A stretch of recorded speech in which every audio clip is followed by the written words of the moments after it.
ದಿಶಾನೇ ದೀಪ, ದೀಪನೇ ದಿಶಾ. ಅಂದ್ರೆ ಇಷ್ಟು ದಿನ ದೀಪ ಅವರು ನನ್ನ ಹತ್ರ ವೇಷ ಹಾಕೊಂಡು ಸುಳ್ಳು ಹೇಳಿ ನನ್ನ ಜೊತೆನೆ ಜೀವನ ಮಾಡ್ತಿದ್ರು.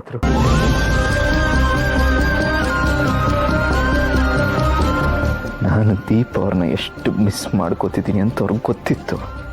ಅವ್ರ ಮುಂದೆನೆ ನನ್ನ ನರಳುತ್ತಿರೋದು ನೋಡ್ತಿದ್ರು ಅವರೇ ದೀಪ ಅನ್ನೋ ಒಂದು ಸಣ್ಣ ಕ್ಲೂ ಕೂಡ ಕೊಡ್ಲಿಲ್ವಲ್ಲ ಅವ್ರು ನನಗೆ. ಇಂಥ ಡ್ರಾಮಾ, ಇಂಥ ನಾಟಕ, ಯಾಕಿಂತ ನಾಟಕ ಆಡ್ತಿದ್ದಾರೆ ಅವರು? ಏನು ಉದ್ದೇಶ ಅದು? ಏನು ನನ್ನ ಪ್ರೀತಿ ಬೇಕು ಅಂದ್ರೆ ನಿಮಗೆ ನನ್ನ ಜೊತೆ ಬರಬೇಕು. ಬಿಟ್ಟು ಬರಬೇಕು ಅಂದ್ರೆ ನಿಮ್ಮ ಜೊತೆ ಇದೆ ಎಲ್ಲ ಸಂಬಂಧಗಳನ್ನು ಕಡ್ಕೊಂಡು ಬರ್ಬೇಕು.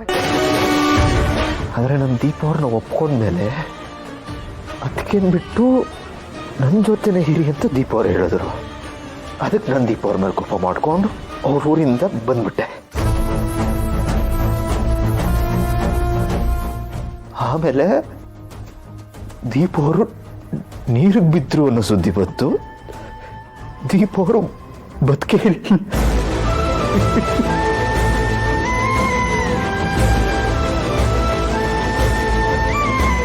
ಬದುಕೇ ಇಲ್ಲ ಅಂತ ಡ್ರಾಮಾ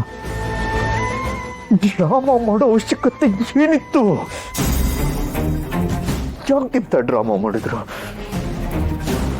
ಯಾಕೆ ನನ್ನ ಮತ್ತೆ ಮದುವೆ ಆದ್ರು?